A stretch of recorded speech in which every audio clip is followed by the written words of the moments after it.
This photograph was taken the same year you were blasting this music in your car, in your room, in your life. You didn't know it existed, neither did most of the world, but it captures something you'll recognize instantly. That feeling, that era, that moment when rock and roll was the only thing that mattered. Let's go back. Celebrating their masterpiece, Who's Next? But the album was born from failure. It was salvaged from the wreckage of Pete Townshend's abandoned rock opera, Lifehouse, a project so ambitious and complex it nearly gave him a nervous breakdown.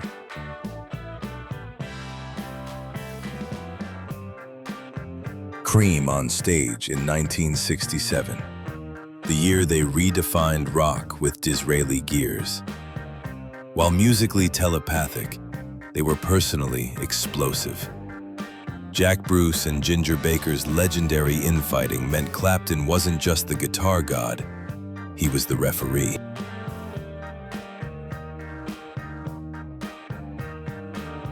Page and Plant, mid-70s. The two of them were the engine, Robert's voice, Jimmy's guitar, that unspoken connection. They didn't need to talk on stage, just a look and the song would turn. This partnership ran the whole thing.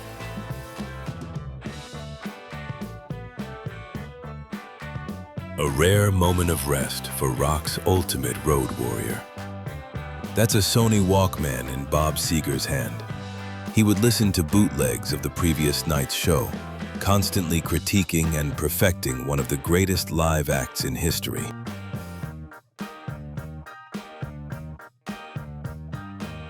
Rush in full progressive rock glory, 1977.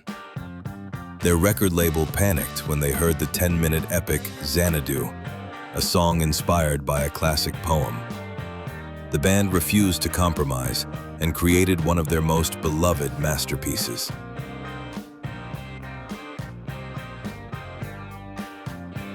George Harrison, Hamburg, 1961. 18 years old, playing 8-hour sets in sweaty clubs, learning everything the hard way. This is where the Beatles became a real band. Before the screaming, before the fame, just the work.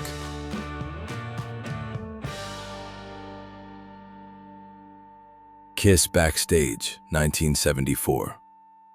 The albums weren't selling. The label was nervous. But look, the press can't stop taking pictures. The myth was building faster than the music. One live album away from everything changing. They could feel it coming.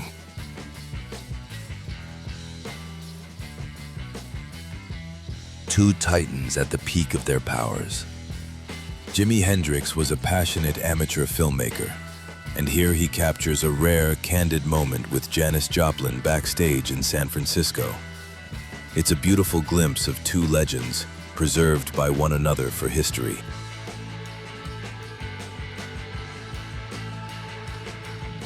ELO in the studio. Mastermind Jeff Lynne was obsessed with creating a perfect orchestral sound. He would hire entire string sections and then endlessly overdub them, building his massive symphonic wall of sound, layer by painstaking layer.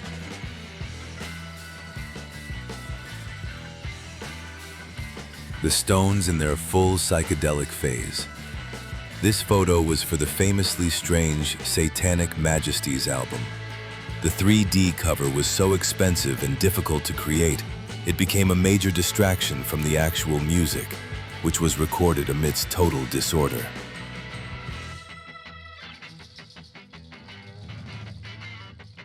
Pink Floyd's first and only American tour with Syd Barrett, 1967. What should have been a triumphant arrival was a disaster. Syd's erratic, often catatonic performances on this tour forced the band's hand, leading them to bring in David Gilmour soon after.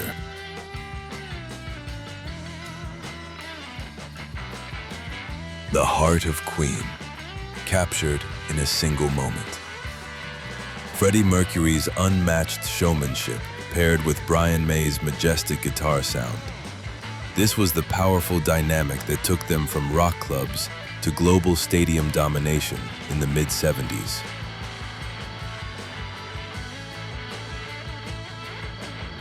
Kansas in 1976. Their record label was about to drop them when, at the last minute, the song "Carry On Wayward Son" was written. It became a monster hit, saved their career, and turned them into progressive rock superstars.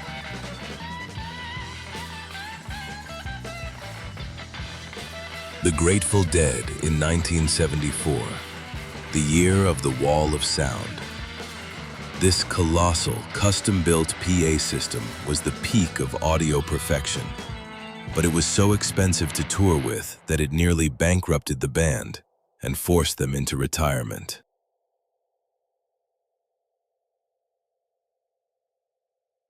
Journey in 1983, at the peak of their arena rock reign. The Frontiers tour was a massive success, but it was also the beginning of the end. The pressures of superstardom were about to fracture one of America's biggest bands.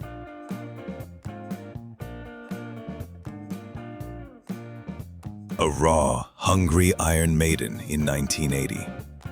This short-lived lineup with guitarist Dennis Stratton laid the groundwork for their legend. Soon, he would be replaced by Adrian Smith, creating the iconic twin guitar attack that would conquer the world.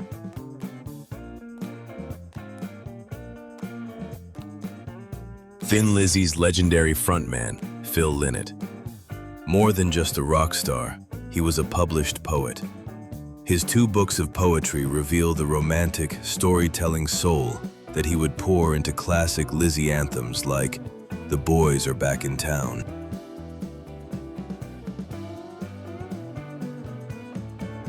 The Road to Woodstock, 1969.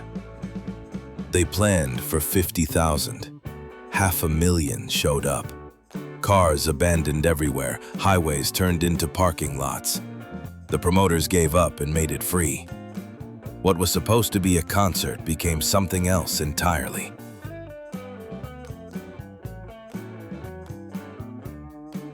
The Beatles, 1963.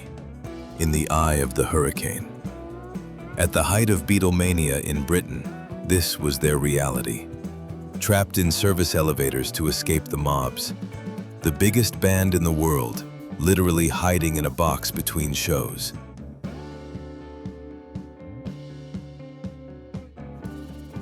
David Bowie and Iggy Pop in Moscow's Red Square, 1976. This wasn't a tour stop. It was an escape while Bowie helped Iggy get clean. The bleak atmosphere of the Soviet Union would directly inspire the experimental sound of Bowie's legendary Berlin trilogy.